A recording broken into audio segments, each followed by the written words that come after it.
আপনারা সবাই জানেন যে সাংবাদিক সম্পাদক মাহমুদুর রহমান সাহেব উনি একটি মামলায় জামিন চাইতে গিয়েছিলেন, তারপর উনি কারাগারে আছেন। এই ঘটনা সবাইকে, আপনাদের অনেককে দুঃখ দিয়েছে, কাউকে ক্ষুব্ধ করেছে। আপনাদের কাছে মনে হয়েছে যে এরকম একটা ছাত্র জনতার বিপ্লবের পর আসা সরকার, এই সরকারের সময় কেন ফ্যাসিবাদ বিরোধী লড়াইয়ের অন্যতম অগ্রনায়ক মাহমুদুর রহমান ভাই কেন এখানে কারাগারে আছেন। তা আমি আপনাদেরকে একটু ব্যাখ্যা করি বিষয়টা। প্রথমেই বলে রাখি, আমি ওনাকে খুবই শ্রদ্ধা করি। এদেশে শেখ হাসিনার যে ফ্যাসিবাদী শাসন ছিল, সেটার বিরুদ্ধে যে লড়াইটা আমাদের, সেটার সূচনা করেছিলেন, বুদ্ধিবৃত্তিকভাবে তিনি সূচনা করেছিলেন, এবং এই জন্য ওনাকে প্রচন্ড নিপীড়ন, নির্যাতন ভোগ করতে হয়েছে, যেটার সাথে কোনো কিছুর তুলনা হয় না আর কি। তো উনাকে একটা অবিশ্বাস্য একটা চরম ভুয়া মামলায় ওনাকে ফ্যাসিস্ট শেখ হাসিনা সরকার ওনাকে শাস্তি দিয়েছিল। ট্রায়াল ইন অ্যাবসেন্সিয়া হয়েছিল, ওনার অবর্তমানে শাস্তি দিয়েছিল। অবিশ্বাস্য মামলা একটা, এবং এই মামলার মেরিট নিয়েও প্রশ্ন তোলা যেতে পারে, কিন্তু এই বিচার কার্যটা সম্পন্ন হয়ে গিয়েছিল এবং ওনাকে শাস্তি দেওয়া অলরেডি হয়ে গিয়েছিল। তো উনি যখন এখানে আপনার বাংলাদেশে আসলেন, আসার আগে কিছুদিন আগে ওনার স্ত্রী, আমাদের শ্রদ্ধেয় ভাবি, ওনার বিরুদ্ধেও একটা অত্যন্ত অগ্রহণযোগ্য ভিত্তিহীন মামলা করা হয়েছিল। তো উনি সেই মামলাতে সাজা স্থগিত করে আপিল করার জন্য আবেদন করেছিলেন। এই আবেদন কিন্তু আইন মন্ত্রণালয় অথবা আমার কাছে আসে না, এটা যায় স্বরাষ্ট্র মন্ত্রণালয়ের কাছে। স্বরাষ্ট্র মন্ত্রণালয় যখন আমাদের অভিমত চেয়েছে, আমরা ইতিবাচকভাবে এটা দেখার জন্য জোর সুপারিশ করেছি। আমাদের এই সুপারিশের ভিত্তিতে মাহমুদুর রহমান ভাইয়ের স্ত্রীর সাজা স্থগিত করে ওনাকে আপিল করার সুযোগ দেওয়া হয়।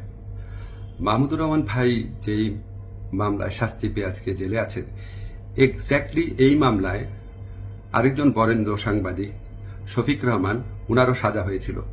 উনি ঠিক একইভাবে মাহমুদুর রহমান সাহেবের যে স্ত্রী আছে, উনি যেমন আবেদন করেছিলেন যে সাজা স্থগিত রেখে আপিল করার জন্য, উনি একইভাবে সেই আবেদন করেছিলেন।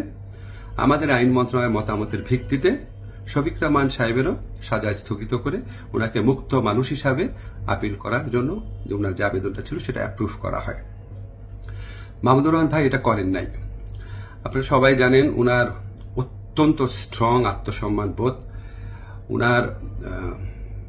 উনি খুব দৃঢ়চেতা মানুষ, খুবই দৃঢ়চেতা মানুষ, প্রচন্ড দেশপ্রেমিক মানুষ।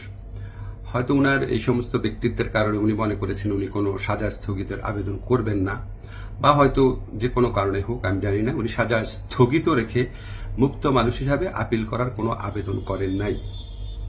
ফলে এটা করার কোনো রকম স্কোপ কোনো মন্ত্রণালয়ের, কোনো সরকারের ছিল না। উনাকে যেই আদালত এই ভুয়া মামলাতে উনাকে শাস্তি দিয়েছিল, উনি সেই আদালতে জামিন চাইতে গেছেন। আমাদের ফৌজদারি কার্যবিধিতে আছে, যদি কোনো আদালত কাউকে 1 বছরের বেশি শাস্তি দেয়, ফৌজদারি মামলা যদি 1 বছরের বেশি শাস্তি দেয়, তাহলে সেই আদালত দোষী সাব্যস্ত ব্যক্তিকে জামিন দিতে পারবে না, জাস্ট পারবে না, কোনো স্কোপ নাই। কিন্তু তার চেয়ে যে বড় আদালত, অর্থাৎ মহানগর দায়রা জজের আদালত, সেখানে যদি পরে আবেদন করা হয়, তাহলে সেই আদালত জামিন দিতে পারবে। মাহমুদুর রহমান ভাইয়ের আইনজীবী যাতে মহানগর দায়রা জজের কোর্টে জামিনের আবেদন করতে পারেন, সেই জন্য রায় যেদিন হয়েছে ঠিক সেদিনই অত্যন্ত দ্রুততার সাথে ওনাকে সকল কাগজপত্র, রায় আদেশের কপি সহ পৌঁছে দেওয়া হয়েছে। আজকে আমি যখন আপনাদের সাথে কথা বলছি, আজকে হচ্ছে বুধবার, উনি যে কোনো কারণেই হোক উনি জামিনের আবেদন এখনো করেন নাই। জামিনের আবেদনটা করলে ওই আদালতের জামিন দেওয়ার ইখতিয়ার আছে এবং উনার জামিন পাওয়ার পথ প্রশস্ত হবে। উনি মুক্তভাবে উনার যে দেশপ্রেম থেকে, দায়িত্ববোধ থেকে, উনি উনার সাংবাদিক হোক বা বুদ্ধিজীবী হোক বা ওপিনিয়ন মেকার হোক, উনি উনার ভূমিকা পালন করতে পারবেন অচিরেই, সে প্রত্যাশা করছি। আমি শুধু আপনাদেরকে একটা জিনিস একটু বুঝার জন্য অনুরোধ করছি। আমি আইন মন্ত্রণালয়ের দায়িত্ব পাওয়ার পর মাহমুদুর রহমান ভাইয়ের স্ত্রী ও সাংবাদিক শফিক রহমান, ওনারা যখনই আবেদন করেছেন সাজা স্থগিত করার, সেই আবেদনে আমাদের মতামতের ভিত্তিতে ওনাদের সাজা স্থগিত করা হয়েছে। মাহমুদুর রহমান ভাই এই আবেদন করলে অবশ্যই আইন মন্ত্রণালয় থেকে ওনার সাজা স্থগিতের জন্য আমরা সুপারিশ করতাম। আমরা সেই সুযোগ পাই নাই, এখানে আমাদের কিছু করার ছিল না। আমরা মনে করি যে মাহমুদুর রহমান ভাই উনি যত তাড়াতাড়ি, আমরা বলতে আমি নিজের কথা বলছি, যত তাড়াতাড়ি মুক্ত হয়ে আমাদের এই দেশ করার যুদ্ধে উনার জায়গা থেকে নেতৃত্ব দিবেন, তত এটা দেশের জন্য মঙ্গলজনক। আমি আশা করব খুব দ্রুত উনার জামিনের আবেদন করা হবে, যাতে উনার জামিনের পথ প্রশস্ত হয়।